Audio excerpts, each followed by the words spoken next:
Bismillahirrahmanirrahim. Assalamualaikum warahmatullahi wabarakatuh. Selamat pagi teman-teman semua.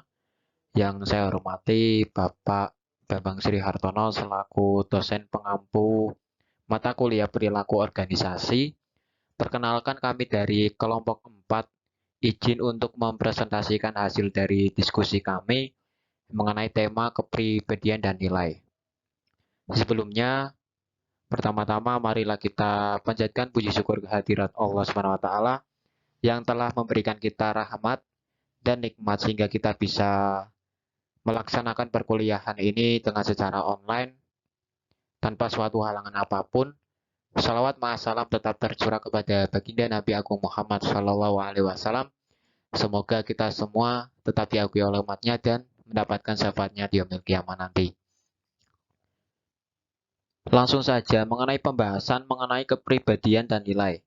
Kami dari kelompok 4 yang beranggotakan yang pertama Muhammad Fathriza Imani NIM 4219029.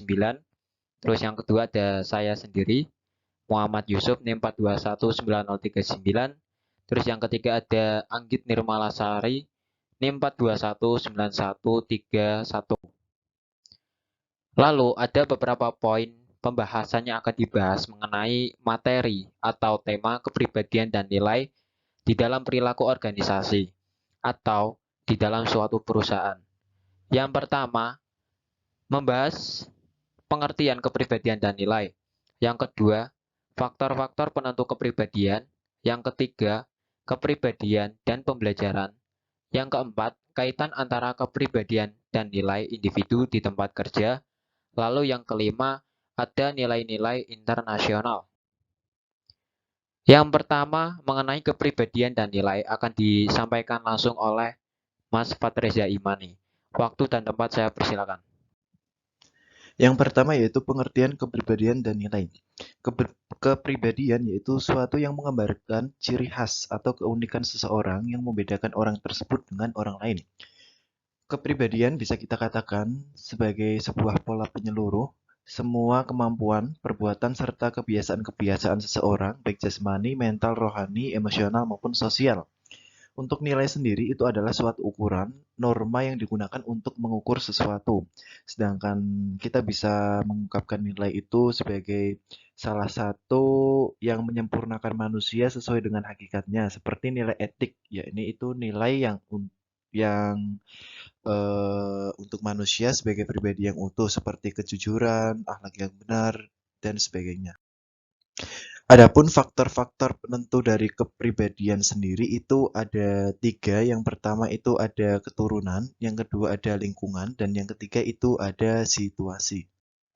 Yang pertama itu keturunan. Keturunan itu merujuk pada faktor-faktor yang ditentukan sejak lahir atau faktor genetika seorang individu. Jadi ini faktor keturunan ini juga merupakan salah satu faktor penentu dari kepribadian dari seseorang.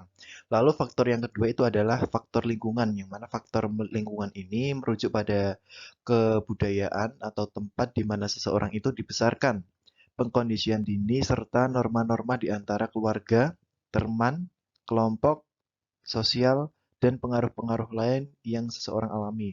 Jadi lingkungan ini juga menentukan salah satu kepribadian dari seseorang juga. Lalu untuk faktor yang ketiga itu adalah faktor situasi, di mana kepribadian seseorang walaupun pada umumnya mantap dan konsisten itu akan berubah dalam situasi yang berbeda.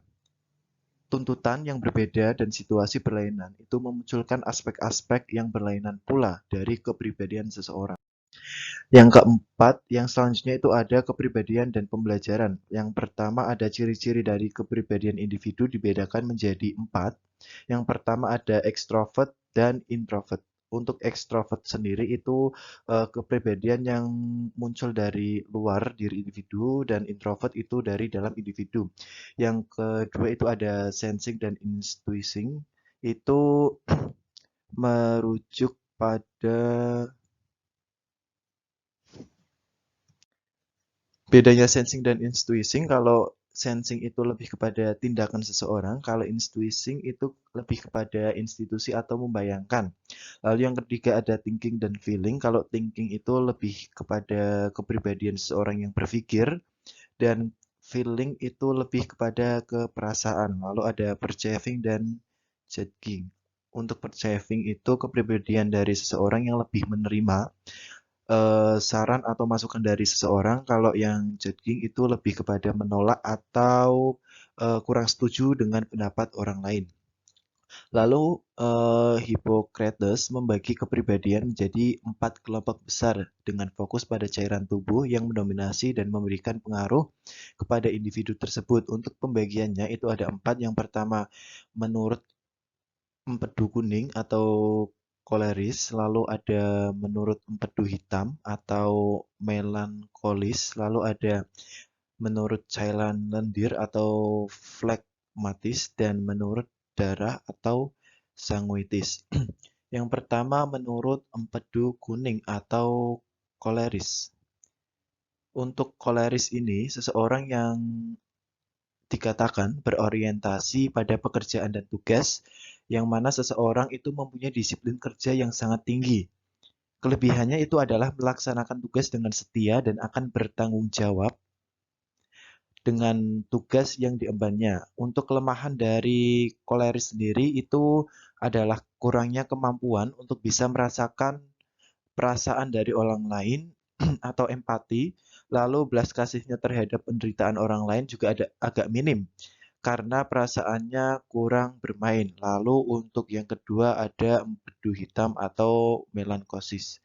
Untuk melankolis sendiri itu tipenya adalah seseorang yang terobsesi dengan karya yang paling bagus, yang paling sempurna, dan dia itu adalah seseorang yang mengerti estetika keindahan hidup ini. Perasaannya itu sangat kuat dan sangat sensitif. Maka kita bisa menyimpulkan bahwa cukup banyak seniman yang memang berdarah melankolik. Untuk kelemahan dari melankolik sendiri itu adalah ia mudah sekali dikuasai oleh perasaan, dan cukup sering perasaan yang didasari hidupnya sehari-hari itu adalah perasaan murung. Untuk yang ketiga itu adalah flegmatis atau cairan lendir. Untuk flegmatis sendiri itu adalah tipe seseorang yang cenderung lebih tenang dari luar, cenderung tidak emosi, tidak menampakkan perasaan sedih atau senang. Naik turunnya emosi itu tidak nampak dengan jelas. Orang ini cukup cenderung bisa menguasai dirinya dengan baik, introspektif, dan memikirkan ke dalam, serta bisa melihat, menatap, dan memikirkan masalah-masalah yang terjadi di sekitarnya. Untuk kelemahan dari orang dengan tipe flegmatis sendiri, itu adalah cenderung lebih mengambil mudahnya saja, tidak mau susah, sehingga orang itu suka mengambil jalan pintas yang mana paling mudah dan paling gampang dirasanya itu ia ambil. Lalu untuk orang dengan tipe sanguitis. Sanguitis itu adalah orang dengan tipe yang gembira, yang senang hatinya, mudah untuk membuat orang tertawa, dan bisa memberi semangat pada orang lain. Tetapi kelemahan dari sanguitis sendiri itu adalah ia cenderung impulsif, yaitu orang yang bertindak sesuai emosi atau keinginannya sendiri. Untuk selanjutnya akan dibacakan oleh Mbak Anggit Nirmalasari. Oke, kemudian yang poin selanjutnya dalam kepribadian dan pembelajaran yaitu proses pembelajaran atau learning process. Setiap perubahan yang relatif permanen dari perilaku yang terjadi sebagai hasil pengalaman. Lalu kemudian ada fungsi pembelajaran. Yang poin pertama yaitu sebagai alat untuk memotivasi karyawan mengendalikan perilakunya. Nah, ketika si karyawan itu memiliki sebuah pembelajaran yang lebih luas, maka dia akan lebih tahu hal apa yang akan dia lakukan. Yang kedua ada sebagai fungsi menunjuk kepada segi-segi yang memungkinkan terjadinya proses belajar dan perubahan-perubahan diri seseorang. Yang ketiga sebagai proses keterlibatan mental, emosi, dan psikis seseorang dalam mengasimilasi dan mengakomodir pengetahuan, keterampilan, dan perilaku. Yang keempat yaitu ada sebagai hasil kenampakan, sifat, dan pola pengalaman tingkah laku individu. Yang kelima ada sebagai stimulus yang dikondisikan atau yang tidak dikondisikan yang diharapkan outcome tertentu atau perubahan perilaku. Yang poin selanjutnya yaitu ada teori pembelajaran atau learning theory. Nah, yang pertama itu adalah pengkondisian klasik. Nah, hal ini merupakan suatu proses pembelajaran tentang perilaku netral, lalu dipasangkan dengan perilaku yang baru, lalu akan menghasilkan perilaku yang hasilnya relatif permanen, sehingga hal ini menghasilkan sesuatu perilaku yang akan di pengkondisian klasik itu yaitu perilaku baru atau netral yang dipasangkan oleh perilaku baru, yaitu ada pengkondisian klasik. Nah, pengkondisian klasik ini merupakan suatu proses pembelajaran di kondisi perilaku yang netral dipasangkan dengan kondisi perilaku yang baru sehingga menghasilkan sebuah perilaku yang relatif permanen. Nah, yang kedua ada pengkondisian operan. Nah, pengkondisian operan itu adalah suatu proses pembelajaran dengan menggunakan sistem memberi hadiah ataupun hukuman kepada sebuah hasil perilaku. Nah, yang kemudian ada poin ketiga adalah pembelajaran sosial atau social learning, yaitu sebuah proses pembelajaran yang muncul sebagai pengamatan atau peniruan perilaku seseorang. Kemudian yang poin selanjutnya ada kaitan antara kepribadian dan nilai individu di tempat kerja. Nah, para ahli di bidang organisasi dan perilaku berpendapat tentang adanya kaitan erat antara sikap perilaku individu dengan lingkungan organisasi Howell 1976. Aktivitas kerja dan peran kerja bagi individu-individu anggota masyarakat tidak hanya berlaku dalam arti ekonomis, tapi justru yang lebih mendasar adalah peranannya sebagai sarana sekaligus wahana pemenuhan kebutuhan psikologis. Dan hal ini nampak tercermin dalam sikap dan persepsi individu terhadap pekerjaannya. Secara spesifik, sikap dan persepsi tersebut dinyatakan dalam berbagai bentuk reaksi. Untuk poin selanjutnya akan disampaikan oleh Mas Yusuf. Silahkan Mas Yusuf. Baik, saya lanjutkan. Mengenai nilai-nilai internasional. Yang pertama itu ada power distance atau jarak kekuasaan. Menurut beberapa pendapat ahli di sini, yang pertama kaitannya dengan nilai-nilai internasional yang ada di dalam perilaku kepribadian seseorang di dalam suatu lingkup organisasi. Itu yang pertama ada power distance atau jarak kekuasaan. Di sini kepribadian seseorang tentunya memiliki tujuan atau memiliki statement untuk bisa mengarah pada jarak kekuasaan itu sendiri. Terus yang kedua, ada individualis atau kolektivis.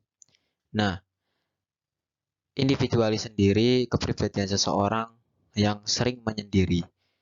Lalu kolektif itu kepribadian orang yang selalu tidak bisa dihindarkan oleh suatu kelompok. Jadi selalu berkelompok. Lalu yang ketiga ada masculinity atau femininity. Masculinity ini lebih pada privacy dan seseorang tersebut lebih suka pada menyendiri, sama halnya dengan individual. Lalu feminim. Nah, ketika diterjemahkan feminim ini sendiri, orang lebih merasa bebas. Kepribadian yang ada pada seseorang di dalam suatu lingkup organisasi, kalau kita mengenal feminim itu kan lebih bebas. Dia mau melakukan sesuatu, dia mau bekerja seperti apa, yang penting tidak keluar dari aturan yang ada. Lalu yang keempat ada uncertainty avoidance. Nah, pembahasan mengenai poin keempat ini lebih pada mengenai poin keempat, uncertainty avoidance. Maksudnya, menghindari sesuatu yang ketidakpastian, yang menjelaskan bahwa tingkat di mana orang dalam suatu negara lebih memilih pada situasi yang terstruktur atau tidak terstruktur untuk menghindari suatu ketidakpastian. Jadi kepribadian mereka yang lebih pada sesuatu hal yang pasti. Lalu untuk poin kelima ada long term atau short term. orang-orang yang merasa di dalam budaya seperti ini mempunyai orientasi dalam jangka panjang maupun jangka pendek. Jadi dalam suatu jangka panjang seperti ini orang lebih menerima perubahan, atau di dalam seperti ini long term sendiri orang lebih suka pada tradisi, melihat masa depan dan menghargai ketekunan yang ada di suatu organisasi daripada short time. Di sini orientasinya orang-orang yang berkepribadian jangka pendek. Jadi hanya pada fokus pikiran untuk jangka pendek saja, 1 atau 2 tahun ke depan, dan belum siap ketika nanti menerima suatu perubahan untuk melihat masa depan. Jadi kalau disederhanakan, yang pertama itu mengenai power design atau jarak kekuasaan. Di sini jarak kekuasaan suatu atribut budaya nasional yang menjelaskan tingkat di mana orang-orang menaruh harapan besar untuk merawat dan melindungi sesuatu, di mana sesuatu itu adalah kekuasaan. Nah, hal-hal distribusi perbedaan kekuasaan seperti ini di dalam organisasi, semua orang memiliki tujuan untuk mengubah dari profesi mereka. Kedua tadi sudah saya jelaskan mengenai individualis atau kolektif. Terus yang ketiga juga sudah, yang keempat sudah, yang kelima juga sudah. Mungkin nilai-nilai internasional dari beberapa pendapat ahli ini merupakan suatu bagian dari implementasi yang bisa diaplikasikan kepribadian atau nilai-nilai dari individu seseorang, terutama di negara ini, di dalam suatu perusahaan. Baik, terima kasih untuk presentasi dari kelompok kami. Mohon maaf apabila ada tutur kata atau penyampaian yang masih kurang pas atau ada kesalahan, karena selebihnya kita hanya manusia biasa, tidak luput dari kesalahan, karena kebenaran yang hak hanya milik Allah Subhanahu wa taala. Kurang lebihnya mohon maaf. Wallahul muwaffiq ila aqwamit thoriq. Assalamualaikum warahmatullahi wabarakatuh.